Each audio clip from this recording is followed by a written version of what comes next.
Kas läbirääkimised on just luhta läinud? Trump ägestub pärast Iraani vastust USA ettepanekule, nimetades seda täiesti vastuvõetamatuks ja hoiatades režiimi, et nad ei naera enam kaua. Ja kaasas rebivad plahvatuslikud uued paljastused tükkideks genotsiidi ja massilise näljahäda narratiivi. Täna õhtul võtame lahti propaganda, poliitika ja kõrgete panustega vastasseisu, mis praegu areneb. Tere tulemast tagasi kõik nelikusse ja Trumpi reaktsiooni Iraani Islamivabariigi vastupakkumisele. Ma just lugesin Iraani niinimetatud esindajate vastust. Mulle see ei meeldi. Täiesti vastuvõetamatu. Aitäh tähelepanu ees sellele küsimusele. President Donald J. Trump. Teate, Donald Trumpi puhul ei pea kunagi arvama, kus Donald Trump selles küsimuses seisab, sest ta ütleb kõik välja, ta on filtreerimata. Ja minu küsimus on, need on sellised kuulujutud, mida ma olen kuulnud. Ja võib-olla te daamid saate mind aidata lahti mõtestada, mis tegelikult toimub. Et kogu see asi on algusest lõpuni teater.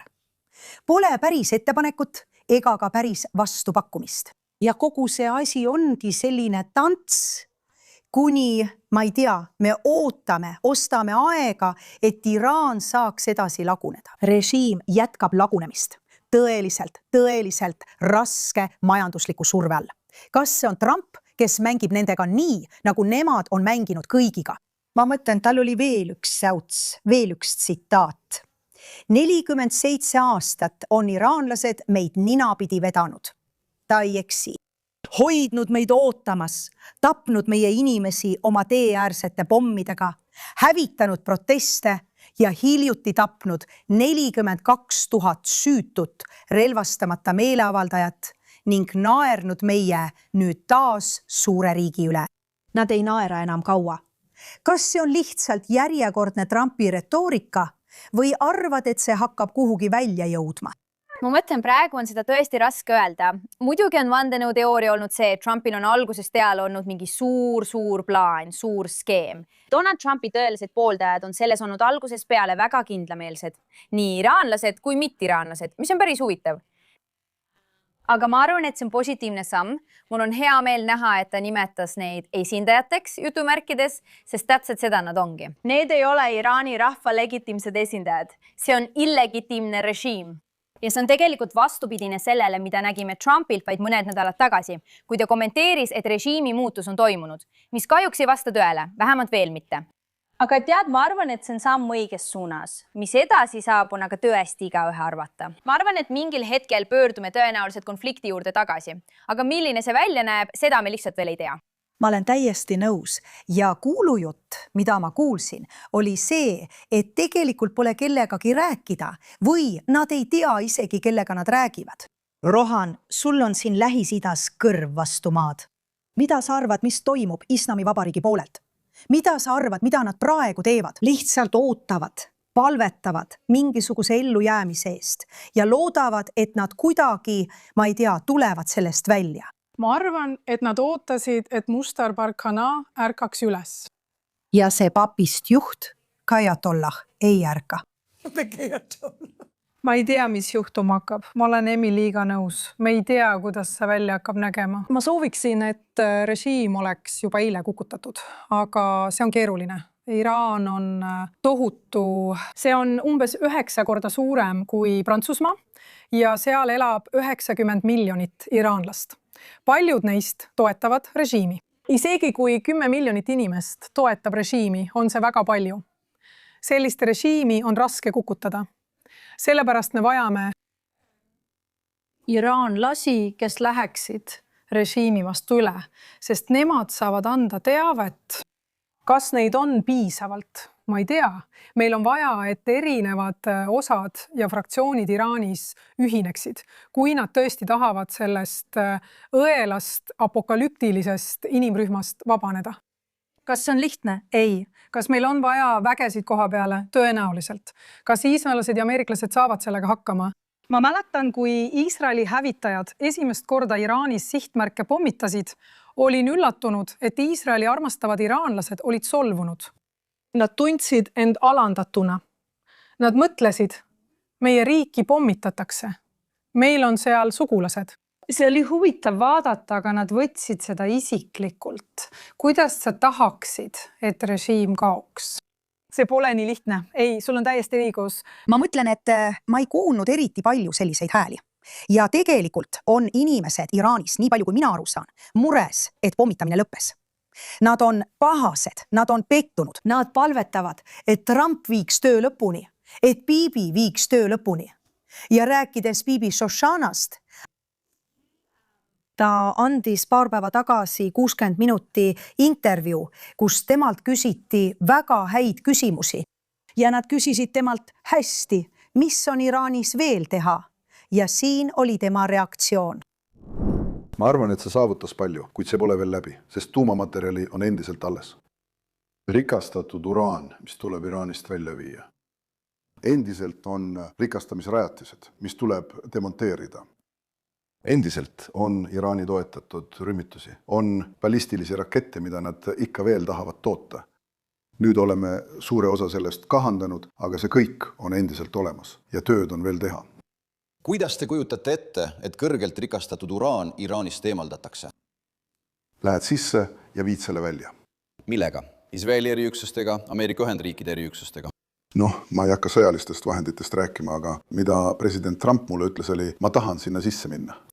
Ja ma arvan, et seda saab füüsiliselt teha, see ei ole probleem. Kui sul on kokkulepe ja sa lähed sisse ning võtad selle välja, miks mitte? See ongi parim viis. Aga mis siis, kui kokkulepet ei ole? Kas seda saab jõuga välja võtta?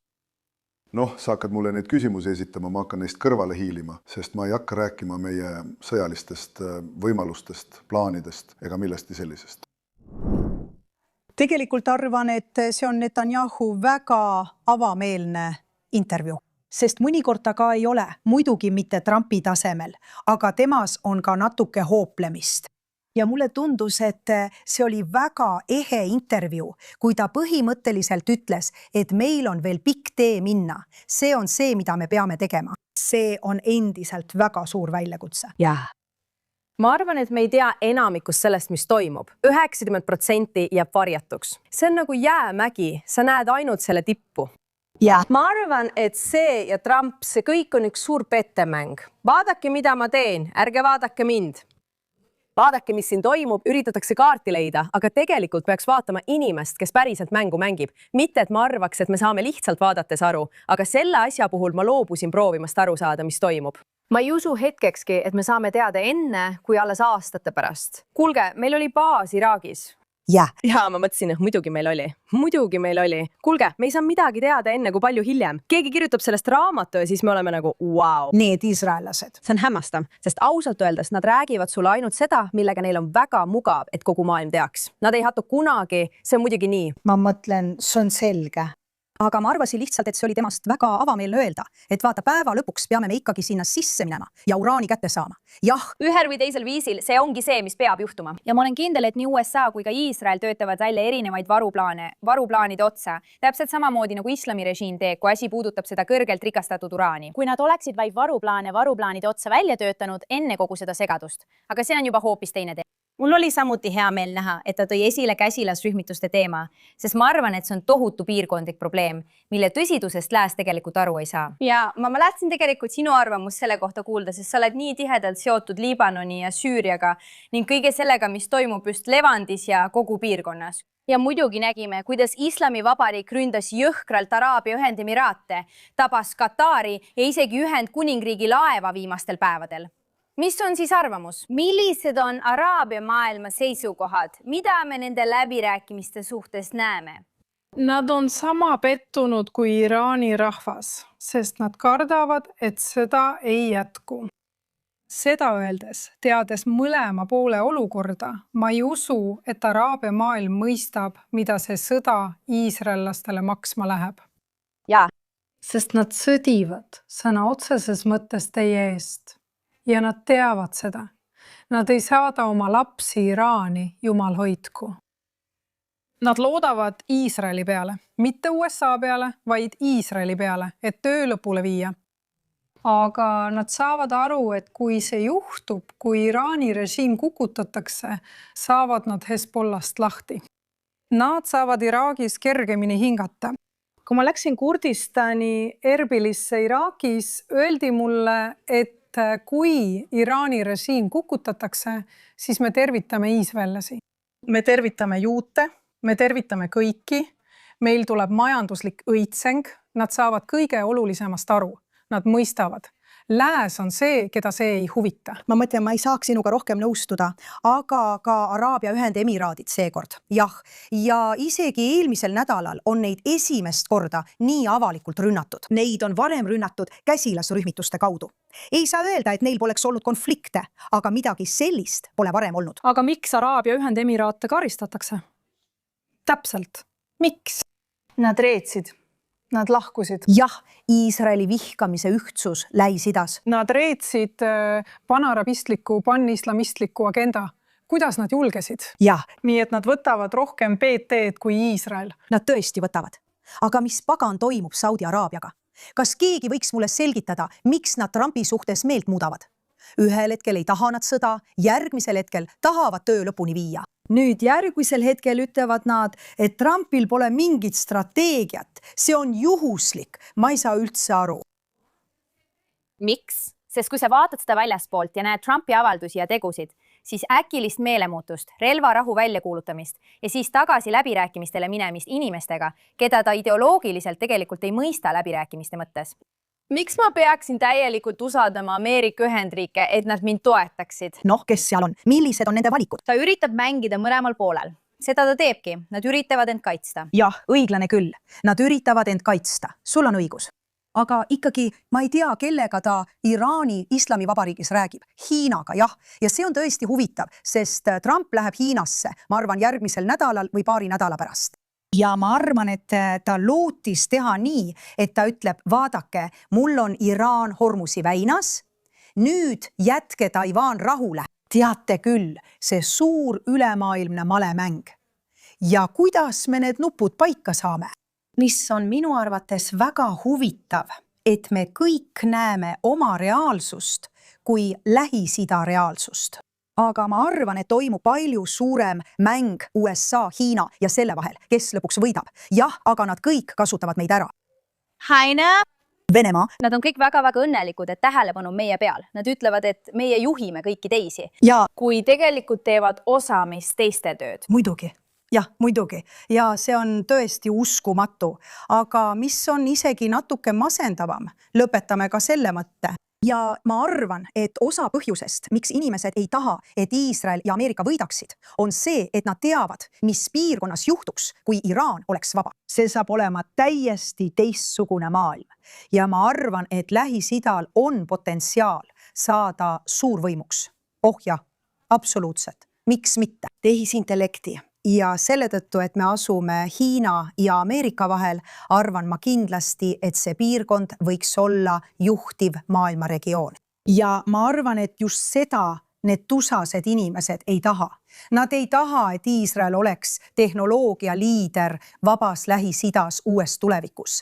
See on viimane asi, mida nad tahavad. Ma mõtlen, et on olnud see vandenõuteooria juba aastakümneid Iraani kohta, mida paljud iraanlased räägivad. USA ei taha, et Iraan oleks tugev. Ja nad ei taha neid nafta pärast ning tunnevad nende ees hirmu. Ja ma olen alati olnud pigem selline, et okei, võib-olla selles on mingi tõetera sees. Aga ma arvan, et mingil moel, mitte päris nii, nagu nemad räägivad, aga mingil moel on selles siiski tõde. Sest ma tõesti arvan, et selles piirkonnas on sellist potentsiaali, mida me kogu inimkonna ajaloos pole näinud. Ja kui me hakkame seda nägema, paradoksaalsel kombel läbi ülemineku teokraatlikust diktatuurist, mis polegi Araabia riik, Iraanist, siis võiksime avada täiesti uue vabaduse ajastu Araabia maailmas. Ja see on midagi tõeliselt uskumatut näha. Ja esimest korda, ma arvan, 47 aasta jooksul ei ole aeg Islamivabariigi poolel. Täpselt nii. Kuni see blokaad jätkub, nemad kannatavad, meie kannatame, maailm kannatab majanduslikult. Aga mitte nii nagu Iraan. Jah, nemad upuvad. Jah, nad sõna otseses mõttes upuvad. Ja see ongi Trumpi geenius, et ta on aja enda kasuks pööranud. Ta on aja ümber pööranud. Ning nüüd peavad nemad ajaga võidu jooksma, mitte meie. Aga liigume nüüd järsult Gaza teema juurde. Sel nädalal on olnud palju uudiseid, väga erinevaid asju. Süüdistused UNRWA vastu, mille kohta me juba aastaid teadsime, et see on korrumpeerunud ja mäda. sest nad on rahastanud koolides puhta vihkamise ja märtrisurmaõpetust. Selle eest maksavad kõik teie riigid, kõik need inimesed, kes siin vaatavad. Aga iga päev avastatakse uusi UNRWA töötajaid, kes osalesid 7. oktoobri rünnakus ja olid seotud inimrööviga. Ja see on muidugi seesama UNRWA, mis õpetab seda väga mürgist õppekava. Jeruusalemmas minu ajal õnnestus meil Ida-Jeruusalemma koolides pooltele lastele seda õpetada. Meil õnnestus nad viia Palestiina omavalitsuse õppekavast üle Araabia-Iisraeli õppekavale, mis on täiesti uus maailm. Kahjuks neid koole ehitatakse uuesti ja see õppekava ning see vihkamine, mida rahastab lääs, jätkub. Vaata seda. Ja me võtame oma maa tagasi ning need juudi koerad, me lööme nad puruks, inshallah. Ma tahan pidada džihaadi, võidelda Jumala nimel ja saada märtriks. Minu jaoks pole see midagi muud kui laste väärkohtlemine. Muidugi on see laste väärkohtlemine. Milleks sul üldse lapsed on? Ma tean, et sul on lapsed. Sul on lapsed selleks, et nad saaksid, tead küll, džihaadi pidada ja tappa oma vaenlasi ja mida iganes. Ja emana on see laastav. Aga kas see mõte, et UNRWA oleks kunagi midagi head Palestiina rahva jaoks teinud? Kui keegi suudab veel seda lauset öelda, siis see on täielik nali. Aga see on hullem kui nali. See on tragöödia. Põlvkonnad viimase 20 aasta jooksul on lapsi kasvatatud selleks, et nad sureksid, tapaksid ja sureksid. Sureksid tapmise käigus. See on kohutav. Ja ei ole võimalik, sa ei saa teeselda, et see nii ei ole. See on süsteem, mis lukustab nad samuti kinni. Neid ei asustata kunagi ümber. Nad ei ole kunagi seal, kus nad peaksid olema. Neil ei ole inimõigusi ega võimalusi päris koolides käia. Selle asemel Neil on koolid, mida kasutab Hamas või teised terrorirühmitused muudes kohtades. See on hullumeelne. Nad rahastavad igavest ohvri rolli. Täpselt nii. Ja miks keegi ikka veel nutab? UNRWA nutab, et neil saab raha otsa. Hea. Las neil saabki raha otsa. Sest nad pole mitte ainult ühtegi probleemi lahendanud, vaid nad on osa probleemist. Nad on väga sügavalt juurdunud osa probleemist. Ja ma arvan, Roo, ning ka sinu kogemuse põhjal Liibanonis. UNIFIL, kuigi see on erinev, sest nemad ei juhi inimeste elu, aga nad on olnud täiesti kasutud, kui mitte isegi abistavad. Iisraeli ja Liibanoni piiril näidati mulle UNIFIL-i poste, mille kõrval olid kohe Hezbollah pimedad tunnelid. See pole mitte mingil juhul võimalik maa peal. Ja. Nad ei ole seda näinud, nad ei teadnud sellest. Ja selle asemel, et olla rahuvalvajad, selle asemel, et raporteerida, mis toimub, kui nad ei tahtnud sekkuda, pöörasid nad lihtsalt pilgu kõrvale. Ja kes maksab selle eest hinda? Nad arvasid, et nad aitavad. Nad edendavad poliitilist agendat, mida nad toetavad. Kes maksab kõige kõrgemat hinda? Liibanonlased, muidugi. Suur tänu panustamise eest. Sa räägid UNRWAst, sa räägid UNIFIList. Ja me püüame alati rääkida Hamasest nii, nagu nemad oleksid koletised ja ülejäänud palestiinlased oleksid korras. Ei, Palestiina kultuur ei ole tervislik, sest nii paljud institutsioonid mängivad mürgist rolli. Sa räägid lastest. Laste väärkohtlemine, nagu laste väärkohtlemise juhtum. Tapu eest tasumise süsteem, mis õpetab sulle, et sa oled täiuslik ohver. Ja kuidas sa elus saavutad edu? Sa tapad iisraellase? Nii et ma ütlen sulle, see ongi viis, kuidas saavutada edu. Sa saad kangelaseks, rahvuskangelaseks. Meil on plakatid. Mitte ainult see, sa teenid ka oma perele tulu. Nii et sinust saab professionaalne džihadist. Ja ka professionaalne propagandist, milleks kogu süsteem on muutunud nii palju, et olukord on selline, kus inimesed on endiselt veendunud, et Gazas valitseb nälg. Gazas toimub maraton, kus jookseb tuhandeid inimesi. Kas nad jooksevad nälja tõttu? Kas sa mäletad seda kuulsat maratoni 1946 aastal Varssavi getos? Kas ta hakkab geto üle pahandama? Kas sa nägid neid inimesi midagi üles panemas? Nad mängisid Auschwitzis jalgpalli. see on natside propagandavideo, sa idioot. Samal ajal toimuvad need maratonid. Ma mõtlen, ja kõik need väga hüplikud inimesed jooksevad. Ma mõtlen, keegi ei näe seda. Sa ju mäletad, me kandsime Tel Avivis T-särke, samal ajal kui maailm uskus, et lapsed surevad rannal külma kätte. Kas sa tead midagi Vahemerest? Lumi kaasa rannal. See oleks küll midagi, kas pole? Nii et me oleme ikka veel sunnitud kaitsepositsioonil võitlema. Ma mõtlen, me kõik oleme selles lahingus. Me oleme alati kaitsepositsioonil. Nad jätkavad oma siltidega. Ja meie oleme nagu, ei, me ei ole see. Ja ei, me ei ole too. Mul hakkab juba väsimus peale tulema, kui pean kogu aeg kaitsma. Aga korraks tekkis üks haruldane rahulolu hetk. Kui nägin, kuidas rahvusvahelise kriminaalkohtu prokurör Khan andis intervjuud islami propagandistile Mehdi Hassanile genotsiidi teemal. Ja Khan, võib-olla Katar, lõpetas talle tšekkide saatmise. Khan ütles seekord, et ei, me tõesti ei saa praegu genotsiidi tõestada. Vaata seda. Miks sa siis andsid Netanyahule andeks selle, mida peaaegu kõik eksperdid nüüd nimetavad genotsiidiks Gazas? Mehdi, keegi ei saa armu, seadus kehtib kõigile. Sõjakuritegudele või rahvusvahelistele kuritegudele ei ole aegumistähtaega. See on üks Nürnbergi põhimõtteid. Võib oodata ja uurimise lõpetada ning siis tegutseda või võib kohe tegutseda. Mida ma olen püüdnud teha Ukrainas ja mida me teeme Palestiinas ja teistes olukordades, on tegutseda nii kiiresti, kui olukord nõuab. Et näidata ohvritele, et nad ei ole nähtamatud, et nende kannatused ei ole mõttetud. Kõik sõltub tõenditest. Ma ei tegutse enne. See oleks hoolimatu. Ja teie olukorras? Genotsiidi kohta ei ole olnud tõendeid. Oleks hoolimatu prokurör, kes tegutseks ainult lärmi pärast. Sa tegutsed tõendite põhjad. Jah, see on alusetu. Aga tead, sõjakuriteo süüdistus Netanyahu ja Galandi vastu, see on okei.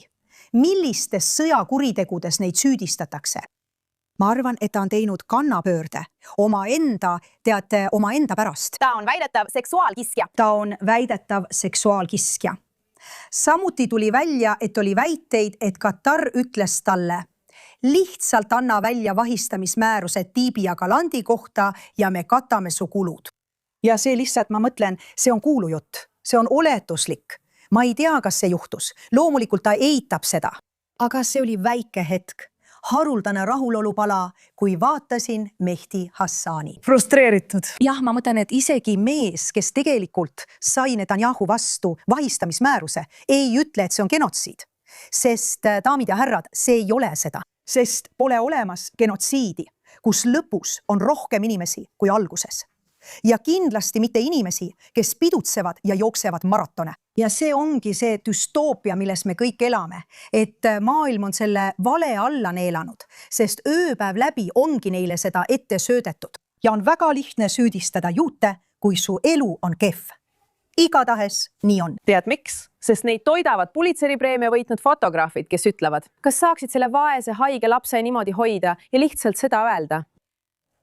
Ja kui juba sellest rääkida?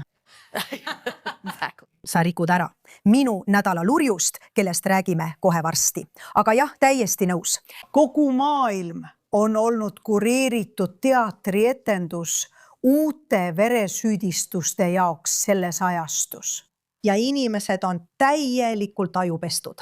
Ja ma loodan, et nüüd toimunud Ühendkuningriigi kohalike valimistega, kus tööpartei visati välja, kuna nad olid idioodid ja ebakompetentsed, ehkki tead, rohelised said kehvemini, kui ma arvasin, et nad saavad. Nii et tänu Jumalale selle eest. Ma arvan, et võib-olla inimesed hakkavad ärkama. Mida sa mõtled?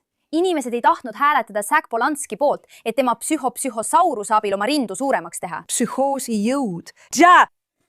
Hüpnotiseeriv. Ja, ma mõtlen, ta on ikka vastik tüüp see mees. Ma soovin, et meil oleks selles riigis juriidiline osakond, mis lihtsalt kaebaks inimesi laimu eest kohtusse. Jah, sest see oleks nii hõivatud. Mul on 7 hagi, mis ma pean kohe sisse andma. Noh, sa kaebad ju alati kedagi kohtusse, Emily. Kas pole? Jah, no ehk nad peaksid siis lõpetama minu laimamise. Täpselt. Lõpetage laimamine. ma pean tõestama, et ma pole kunagi töötanud Iisraeli valitsuse heaks ega ole kunagi raha saanud. Olen selleks avatud. Kui sulle meeldib. Muide, jah, kui me kõik saaksime $7000 iga kord, kui me valitsust kaitseme, siis me ei oleks siin. Me oleksime Hawaii'l ja teeksime nelikut. Olgu. Nii et nüüd liigume edasi meie väga-väga lemmikrubriigi juurde nädala tõbras. Ja Rovan, mulle lihtsalt meeldib, kui sa ütled nädala tõbras. Ma hoidsin end tagasi. Ma tean. Nüüd hakkama sellega harjuma, eriti. Neid on nii palju. Maailmas on nii palju tõpru. Seekord on minu tõbras väga erinev ja tema nimi on Joona Schreiber. Ta on iisraelane, kes arvas, et on hea mõte rünnata Jeruusalemmas üht vana prantsuse katoliku nunnat vanalinnas. Jälk. Ma olen nii õnnelik, et kaamera ta tabas. Ta mitte ainult ei lükanud teda, vaid tõukas teda. Ja tal on suul sinikas. Ta oleks võinud ta tappa. Ei, ta läks tagasi ja lõi teda jalaga kõhtu. Ja loomulikult võttis Al Jazeera selle klipi ning lõpetas selle täpselt enne, kui teine Iisraeli mees tuli teda kaitsma. Ja siis kaadrid sellest, kuidas politsei tuli arreteerima. See on politsei, aga see pole oluline. Miks peaks Al Jazeera ütlema, kuidas me saime selle? Politsei arreteeris ta samal päeval. Nüüd minu sõnum on neile iisraelastele, kes arvavad, et see on lihtsalt järjekordne juhtum. Meil on probleemid. Me võitleme iga päev, et paljastada kõik valed, mida Iisraeli kohta räägitakse. See, mis on tehtud, võib ärritada 100 miljoneid kristlasi Filipiinidelt Mehhikoni. Meil on häid kristlastest sõpru, näiteks suursaadik Mike Huckabee. Või Trump, kas sa tahaksid Trumpi pahandada? Mille peale sa mõtled, kui lõhud krutsifiksi tebos Lõuna-Liibanonis? Või paned sigareti Neitsi Maaria suhu? Täpselt nii. Mille peale sa mõtled? Kas neil on aimugi, kui palju kahju nad Iisraelile teevad? Ei. Ja siis meie vaenlased ütleksid, näete, juudid käituvadki nii. Täpselt. See on tõde. Just nii nad mõtlevad. Mitte ainult moslemitest, keda igal pool kuritarvitatakse. Ja me kõik teame, et Palestiinas, vaid ka kristlastest. Just seda nad ongi püüdnud teha. Vihkajad püüavad meid lahutada ja lõhkuda seda toetust, mis meil on kristlikus kogukonnast. Vaadake, see on mulle väga südamelähedane. Sest kui ma olin Jeruusalemma asepurmeister, juhtus vanalinnas vahetevahel, et nunnade ja palverändurite peale sülitati. See on väga, ma tahan öelda paar asja, see on jälk, see on häbiväärne, need inimesed peaksid vanglas olema. Neid juhtumeid on vähe, kuid seda paisutatakse üle, sest meie vaenlased ootavad selliseid hetki. Nad jälgivad Iisraeli pidevalt ja teie andsite neile selle võimaluse kogu maailmas. Täpselt. Kui ma olin asepurmeister, kutsusin ma selle teemal kokku erakorralise komisjoni. Me kaasasime politsei ja ma kaasasin ka rabid. Sest ma ütlesin rabidele, vaadake, te peate olema eeskujuks. Te peate neile lastele näitama. Vaata, enamik neist, las ma ütlen sulle, ma ei otsi vabandusi. See tüüp on jälk hull. Joona Shui on 6-aastane. Ma lööksin talle jalaga pähe, kui saaksin. Okei. Just nii ma tunnen selliste inimeste suhtes. Aga enamik inimesi on rumalad, harimatud, teadmatuses inimesed, kes on vihased, jumal teab mille pärast. Ja nad elavad selle välja, sest neil on vale arusaam sellest, kuidas juudid peaksid käituma.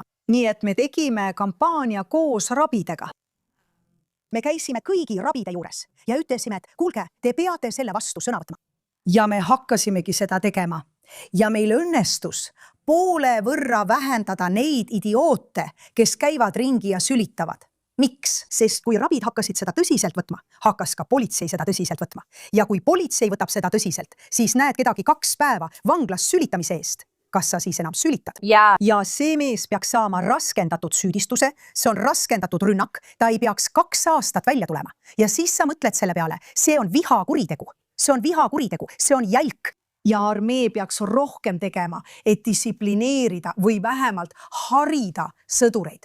See on sobilik käitumine, see ei ole sobilik käitumine. Või kui nad ei suuda korralikult käituda, siis ärgu lubatagu neil Liibanonis telefone kaasas hoida, sest neil ei peaks seal telefone olema. Neil ei peaks niikuinii telefon olema. Neil ei peaks telefone olema.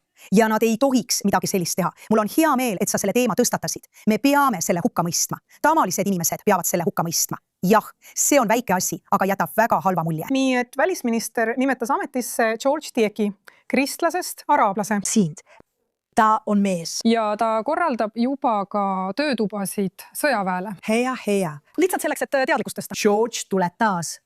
George on suurepärane saadik. Soovime talle palju edu, ma arvan, et tal on palju tööd ees. Tal on palju tööd teha. See tuleneb peamiselt haridusest ja eriti haridusest ultraortodoksete ning ortodoksete kogukondade seas. Just seal tuleb teha tööd teiste religioonidega koos eksisteerimise nimel. Seal näen ma peamist probleemi. Ja juudid. Juudid on haritud. Mind on peale sülitatud. Mind on peale sülitatud. Tegelikult ka mind. Ma olen selle peale karjunud. Jah, olenegi. Me oleme Iisraeli Rosa Parks. Igatahes see on suurepärane tõbras ja mul on hea meel, et sa selle teemaks tõid. Ja me kõik nõustume. Me pidime sellest rääkima. Mul on hea meel, et sa selle teemaks tõid. Emily, kes on sinu tõbras sel nädalal? Minu selle nädala tõbras. Ma kavatsesin keskenduda konkreetsetele inimestele, kes on selle asjaga seotud, aga ma teen selle natuke laiemaks. Minu selle nädala tõbras on Türgi, see riik ja Erdogan. Lihtsalt täiesti jälg käitumine juba aastaid, nad on muutunud järjest islamistlikumaks ja järjest korrumpeerunumaks, sest need kaks asja käivad alati käsikäes. Ja me oleme näinud, kui palju nad toetavad moslemi vennaskonda ning nad laiendavad seda ideoloogiat. Eriti puudutab see mind sel nädalal just digitaalsel ja sotsiaalmeedia rindel. Türgi on olnud aastaid ja aastaid seotud desinformatsiooni operatsioonidega erinevatel sotsiaalmeedia platvormidel. Instagramis, Facebookis, eriti Twitteris, nüüd Xis. Ja me oleme näinud, kuidas nad jätkavad seda tegevust, toetades Türgi jaoks parajasti päevakorral olevaid operatsioone või strateegilisi huve. Ja viimastel nädalatel oleme näinud konto Clash Report suurt aktiivsust, mis postitab uudiseid, videoid ja uuendusi, kuid alati väga kindlast vaatenurgast, mis kipub olema äärmiselt Iisraeli vastane ja juhuslikult alati Türgi huvides. Ajakirjanik Ethan Fishberger uuris seda teemat põhjalikumalt ja avastas, et Clash Report on tegelikult Türgi riigi operatsioon. Ta uuris, kuidas nad on registreeritud ja milliste ettevõtetega seotud. Selgus, et neil pole mitte ainult seoseid Türgi riigiga, vaid ka Erdogani perekonnaga. Nii et siin toimub palju. Ma paljastasin selle oma saates Access of Truth CNS-is, mida peaksite kindlasti vaatama eelmisel nädalal. Ja selle peale sain ma sotsiaalmeedias hulgaliselt vihaseid ähvardusi. Rohkem kui tavaliselt. Jah, rohkem kui tavaliselt. Minu kontosid üritati häkkida. Ma arvan, et see oli 25 järjestikust e-kirja ühe mu konto parooli lähtestamise kohta. Ma sain WhatsAppis sõnumeid Türgi häkkeritelt, kes väitsid, et neil on kogu minu andmestik. See on suurepärane, sest minu e-posti aadress on niikuinii igal pool internetis kergesti kätte saada, aga muidugi, andke minna. Nii et nüüd olen ma ilmselt Türgi idiootide sihikule sattunud sotsiaalmeedias. Emily, sa oled juba Islamivabariigi sihikule sattunud. Me peame edasi liikuma järgmise juurde. Sa ei kogu siin midagi uut. Ja, enne seda olin ma Hiina sihikule sattunud, sest kirjutasin inimõiguste rikkumistest Pekingi olümpial ja nad said väga vihaseks. Nad esitasid minu vastu kaebuse. Ja Välisministeeriumis, mis on naljakas, sest mida nad siis teha saavad? Ma ei ole ju kommunistlikus Hiinas. Ei ole. Minu arvates, kui sa ei saa vihkamist diktaatorilt, kurjadelt diktatuuridelt, siis sa ei tee oma riigi heaks piisavalt. Nõus, tubli Emily. See on auasi, kui kõik maailma halvimad inimesed sind vihkavad. Jah, hästi. Vau, fantastiline tõbras. Kuula, Erdogan. See on ehe näide sellest, kuidas pöörata demokraatia ja vabaduse väärtustel põhinev riik pea peale. Tead, ma mäletan, kui ma ammu abiellusin, oli kogu Türgi delegatsioon hotellis, kus ma abiellusin, vaatas mu pulma ja tegi pilte. Meil olid Türgiga nii head kaubandussuhted. Iisraelased käisid seal puhkamas, mitte Kreekas ega Dubais. See oli alati Türgi. See oli Iisraeli ja maailma peamine ühenduslennujaam, mis on nüüd Dubaisse üle viidud. See oli ajalooline. See oli ajalooline suhe NATO liikme ja Iisraeli vahel. Uskumatu kaubandus. Ja ta on põhimõtteliselt kõik nurka visanud. See on lihtsalt uskumatu. Igatahes. Islamism on tõeliselt tugev uimasti. Tõesti on. Kas sa kuuled mind, Emily? Imeline lurjus. Shoshana, kes on sinu oma. tere, hingas sügavalt sisse. minu lurjus on Ramaduachi, kes on Mom Danny naine, kes on samuti üks lurjus. Ta on rikas. Miks? Sest ta istub New Yorgi kohvikus ja ta ise seda teadmata, tema kõrval istub armas noor naine, kes juhtub olema Iisraeli miss ja ütleb, et tunneb ta kohe ära, eks. Melanie tunneb Rama kohe ära, vabandust. Ja ta palub pilti teha. Ja Rama on nagu, hei tüdruk, teeme ära. Ja siis ütleb ta, muide, ma olen miss Iisrael. Ja ta ütleb, et see on temast väga hea pilt. Ja siis äkki Melanie ei ole enam inimene. Ta ei ole inimene. Ta ei taha tema kõrval istuda. Ja Melanie enda säutsust meil on see olemas. Ta ütleb, et ma küsisin temalt, kas ta tahaks minuga mitteametlikult vestelda, ilma telefonideta. Kas ta oleks nõus vestlema? Kas me võiksime natuke rääkida? Ei, ma ei tee seda. Arva ära, kes istus minu kõrval New Yorgi kohvikus.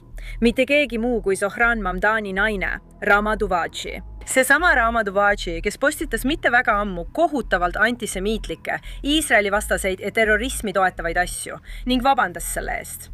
Aga siin on naljakas asi. Ta oli nõus minuga pilti tegema, kuni sai teada, et olen miss Iisrael. Kuni ütlesin talle, et iisraellasena olin pettunud nähes, millist retoorikat ta internetis levitab. Aga ma ütlesin talle, et osa minu ideoloogiast iisraellasena on pidada konstruktiivset dialoogi, kus üks pool ei ole pidevalt dehumaniseeritud. Aga hoolimata sellest, et olukord oli rahulik, niipea kui ta sai teada, et olen iisraellane, ta keeldus minuga vestlemast. See tekitab küsimuse, kui sa saad avalikult vabandada iisraellaste dehumaniseerimise eest, aga sa ei suuda tegelikult ühtegi neist inimesena näha, kui nendega päriselus silmitsi seisad, siis mida see sinu kohta ütleb? Ja mida sa ütled meie poliitika olukorra kohta, arvestades, et tegemist on New Yorgi linnapea abikaasaga? Nii et see on minu ood ühele antisionistile, mitte antisemiidile. Sa oled täis jama. Sa oled antisemiit, sest kui keegi tuleb sinu juurde ja ütleb, räägime sellest, arutame seda. See, et on juut, see, et on pärit Iisraelist ja sa ei taha temaga rääkida, tüdruk, see on antisemitism. Ja sina ja su säutsud, mille eest sa vabandad kõigi ees peale juutide. Lihtsalt tunnista seda, lihtsalt kõnni ringi, ole nagu ma vihkan juute. Lihtsalt, hai Hitler naine, lihtsalt tee seda.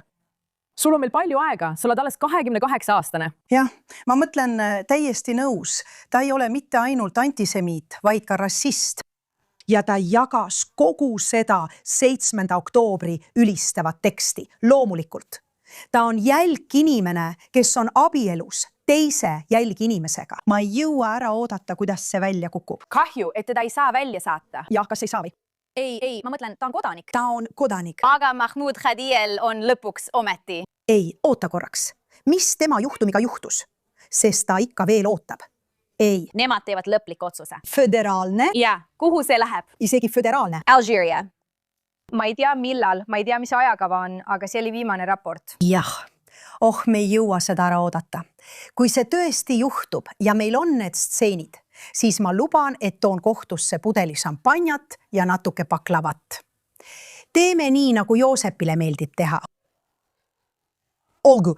Ja parim osa on see, et ta kaebab kogu internetis õigussüsteemi üle. See on ebaõiglane ja ülekohtune. Ma olen nagu, bro, sa kaitsed sõna otseses mõttes süsteeme, kus pole üldse õiglust. Ta on süürlane. Sa räägid, ta on süürlane. Mine tagasi Süüria kohtutesse. Vaata, kuidas seal asjad käivad. Näeme, kuidas see läheb. Okei. Minu selle nädala tõbras on Pulitzeri preemia komisjon, kes andis aasta fotograafi auhinna mehele nimega Sahir Al-Gora selle foto eest. See sisuliselt kujundab valet. Ja see on pilt üsna hästi toidetud emast, kes hoiab väga-väga haiget last, kellel on kaasa sündinud haigus, mis teeb selle lapse väga kõhnaks. Samal ajal on pildilt väljas selle lapse väikevend, kes näeb samuti üsna hästi toidetud välja. Ja just see seen tekitas Gaza sõja ajal näljutamise verelaimu. Laim, mis on ikka ja jälle tõestatud olevat just see. Kohutav propagandavaale, mille eesmärk on halvustada juudi riiki ja juudi rahvast. Nüüd võiks arvata, et kui New York Times on juba avaldanud väikese kommentaari, öeldes, et jah, lapsel tegelikult oligi kaasasündinud haigus. Muide, ta on nüüd Itaalias saab ravi ja paraneb.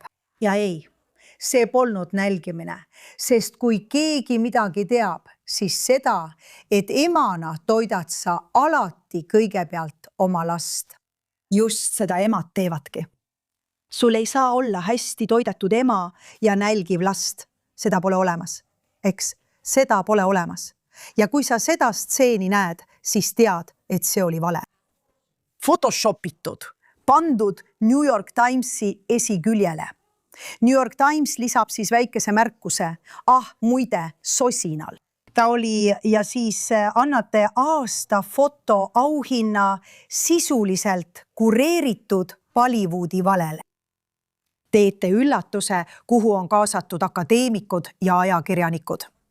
Huvitav, kummal pool Iraani-Ameerika sõda nad on? Jah, islami diktaatorite poolel. See on vastik. Peaaegu sama vastik, kui anda 2 aastat tagasi fotograafia auhind Shani Luuke foto eest.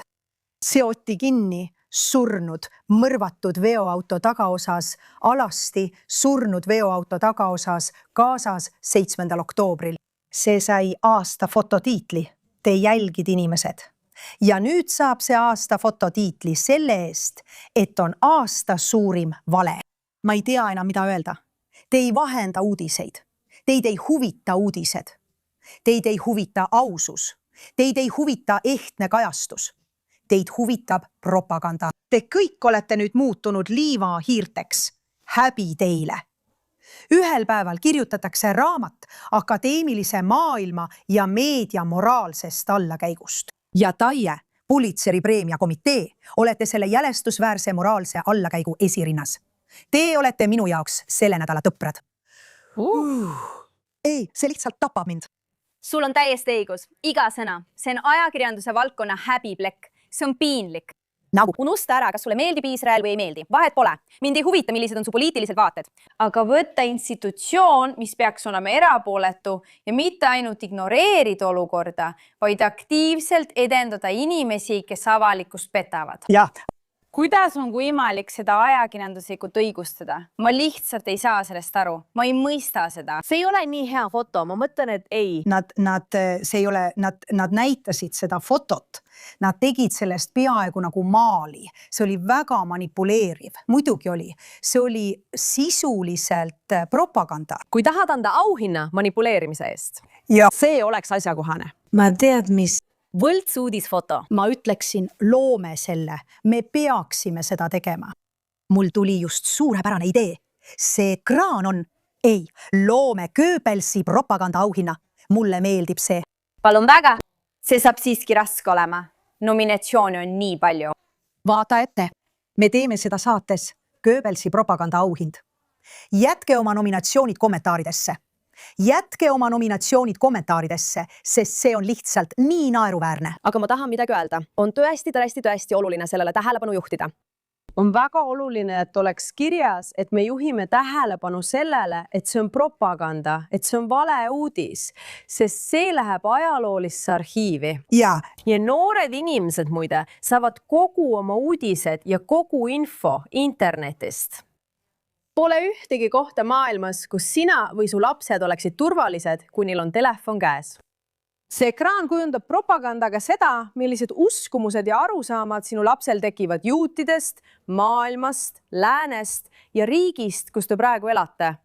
Kui me neid asju välja ei too, vaid teeme nalja ja naerame, sest peame. Aga kui me neid asju välja ei too, siis on see nagu 1984 ja hea uus ilm tüüpi olukord, kus keegi ei tea enam tõde. Me oleme juba seal. Me oleme juba seal. Igatahes proovime mõelda, jah. Me peaksime lõpetama rõõmsate mõtetega. Rõõmsad mõtted, nädalakangelased. Ron, kes on sinu selle nädala kangelane? Ma sooviksin, et saaksin sulle rääkida rõõmsa loo. Minu selle nädala kangelane on Smada Haran. Ma räägin teile ühe vana loo. Ma teen dokumentaalfilmi ja sihtrühmaks on liibanonlased. Milles dokumentaalfilm siis räägib? Dokumentaalfilmi nimi on Miks sõda, kuidas rahu. ma lihtsalt püüan meenutada liibanonlastele, miks me sõjas oleme. Samal ajal, kui Hezbollah toetavad propagandistid väidavad, et Iisraelil on ekspansionistlikud ambitsioonid. Sellepärast nad tahtsidki lõunaosa endale saada, mis iganes. Ei, tuletame sulle meelde, kui kaua Hezbollah provotseeris Iisraeli ja Iisrael näitas diplomaatias vaoshoitust. Macroni diplomaatia ebaõnnestus. Jumal. Šokeeriv. Miks sõda ja kuidas rahu? Ja et meenutada aega, mil liibanonlased käisid üle piiri ja tulid Iisraeli tööle. Ning uskuge või mitte, Iisrael saatis aastatel 1982-1984 majandusatašee Liibanoni. Täpselt nii. Keegi ei tea sellest midagi. Kas sa tead, et Beirutis oli üks Stamatskis? Ma ei teadnud. Stamatski Beirutis, jah. Iisraeli raamatupood. Jah, Iisraeli raamatupood. Iisraelased saatsid banaane. Neil oli Iisraelis banaanide ülejääk ja liibanonlased importisid banaane Iisraelist. Uskumatu. Nii et ma otsisin huvitavaid inimesi. Ja siis sattusin selle väga kurva loo peale ja ma võtsin ühendust Smadariga ja ta ütles, et ta enam ei anna intervjuusid. Sellest on palju aega möödas. Ja ma ütlesin talle, kuula mind. Ma kasvasin üles kultuuris, kus Samir Kontarit, kui ta vabastati, tähistati kui kangelast. Al Jazeera korraldas talle ometi sünnipäeva peo, jumala pärast. Ma tahaksin seda lugu rääkida ja tuletada liibanonlastele meelde, kes Samir al-Kontar on. Nii et Smadaharan elas koos oma abikaasa ja 2 tütrega, 4-aastase ja 2-aastasega Naharias. Ja pikka aega, aastakümneid, tungisid palestiinlased Liibanoni territooriumile ja mõnikord saatsid nad inimesi mere kaudu. Samir Kontar ei ole palestiinlane. Ta töötas koos Palestiina fraktsioonidega. Ta on liibanonlane ja truus. Ja ta tuli koos oma kaaslastega Nahariasse ja läks tema majja, võttis kaasa tema abikaasa ja 4-aastase tütre ning vedas nad randa. Samal ajal peitis ta end pööningul koos 2-aastase lapse ja oma naabriga. Neil polnud elektrit, linn oli pilkases pimeduses. Nad kuulsid korteris araabia keeles rääkivaid mehi, kuulilaske, granaate. Nad roomasid pööningul ja kui ta püüdis oma 2-aastast last nutmast takistada, tapistada kogemata. Laps lämbus, kuidas sa sellise asjaga toime tuled, kogemata, et kõiki päästa. Ta arvas, et laps magas. Laps suri. Oh jumal küll. Samir Kontar tappis kõigepealt tema abikaasa rannal, pealtnägijate sõnul tema 4-aastase tütre silme all. Ja siis ta ei tulistanud teda. Ta purustas tema kolju kiviga. Ma mäletan seda lugu. Oh jumal küll. See on Samir Kontar. Arva, kui vana ta oli. Ta oli 16-aastane. Oh laps. 16. Ta läks vanglasse. Ta sai raskelt vigastada. Teda raviti. Ja siis läks ta vanglasse. Kui ta vabastati, oli ta üsna paks, hoolitsetud ja hästi toidatud. Ja ta tähistas kord, et Smadar on minu kangelane, sest temast sai psühhoterapeut. Ta on nüüd oma 70-ndates. Wow. Ja ta ravib traumeeritud lapsi. Ja mitte ainult ma kohtasin temaga tema kodus Naharias. Ta keeldus lahkumast. Ta abiellus uuesti imelise mehega, Jaakoviga, kes on samuti psühhoterapeut. Ja tal sündis 2 tütart. Wow. Jällegi, ta on kangelane. Wow. Sellist Iisraeli ma tundsin. See ongi see sitkus, mida maailm alahindab.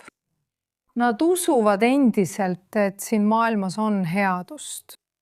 Ja ta leidis endas piisavalt jõudu, et edasi elada, sest ta ei lase end alistada. Uskumatu. See on, mul on jälle kananahk kihul. Ma olen seda lugu nii palju kordi rääkinud, sealhulgas X-i ruumis, kus meid kuulas üle 1000 Liibanoni inimese. Ma tahtsin seda rääkida Naala Kaabule. Selline Samir Kontar ongi. Teda võeti vastu kui kangelast. Hassan Nasrallah läks koos temaga lavale. See on see, mida ta tegi ja see on tema vastus. Kas sa arvad, et tema südames oli tilkagi kibedust? Ma küsisin temalt, kas sa läheksid Liibanoni, kui meil oleks rahu, kui see oleks turvaline? Ta läheks. Tal ei ole liibanonlaste vastu halbu tundeid. Ta suudab nii südame kui mõistusega näha nüansse ja vahet teha. Ja just seda peavad Araabia ja moslemi maailm Iisraeli kohta õppima. See on ilus. Mu jumal, milline lugu. Tead, see on nagu veel üks 7. oktoobri lugu ja neid on meil olnud veelgi. Oleme neid kogenud juba üle 10 aasta. 7. oktoobri puhul oli asi selles, et see oli intensiivne ja koondus ühele päevale. Aga need lood peredest, kes on täielikult tapetud Juudamaal ja Samaarias, Liibanoni piiril, see on toimunud juba aastakümneid. See on täiesti traagiline lugu ja kuidas tema... Vabandust, ma tean, et sa tahad lõpetada rõõmsal noodil. Ei. Aga ta on tõeline kangelane. Milline imeline inimene. See on imeline lugu vastupidavusest ja väga traagiline lugu, kuid ta on kindlasti kangelane. Aitäh, et ta üles leidsid ja temaga intervjuu tegid. Ja ta andis intervjuu. Ta andis sulle intervjuu. Olen tänulik. Neid lugusid ei ole lihtne ümber jutustada. Sa jutustad neid lugusid inimestele, kellega koos üles kasvasid. Me peame tutvustama Iisraeli narratiivi Araabia maailmas. Ja. Aastakümneid on see narratiiv välja jäetud. Ja kellel on mikrofon? Al Jazeera, piisab sellest. Al Jazeera korraldas talle sünnipäevapeo. Häbi teil olgu. Nad on tõesti jälgid. Me kõik teame seda Goebbelsi TV, aga jah. Ma lihtsalt tahan öelda, et inimesed saaksid aru ja loodetavasti saame selle kaadri sellesse episoodi panna. Nad korraldasid talle otse-eetris sünnipäevapeo. Okay? See ei olnud nii, et tal on sõbrad, kes töötavad Al Jazeeras. Ei. Nad korraldasid talle otse-eetris sünnipäevapeo. Saates, mis tähistas Hezbollah terroristi Samir Kuntari. Ma mõtlesin...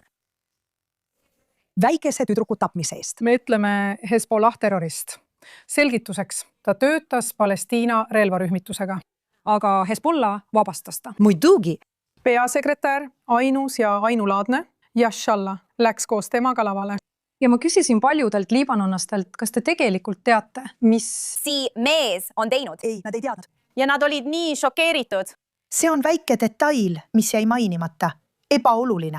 Vaene asi veetis lihtsalt aastakümneid Iisraeli vangis. Aga see on tõesti oluline, kui ütled, et ta oli 16-aastane, sest see viib tagasi selle juurde, millest me kaasas räägime. Sul on need noored traditsioonid. Kui see noormees ütleb, et tema unistus on tappa juut, sellest nad räägivadki. Ja ta vajab seda. Ainus asi, mis tal puudu on lähedus juudile kivil. Täpselt nii.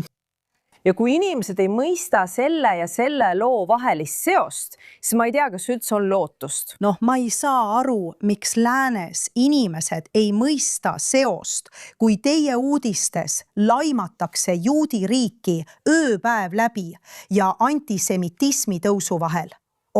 Kuidas see küll juhtus? Inimesed, kes mõistavad hukka antisemitismi, on samad, kes annavad platvormi Iisraeli vihkajatele.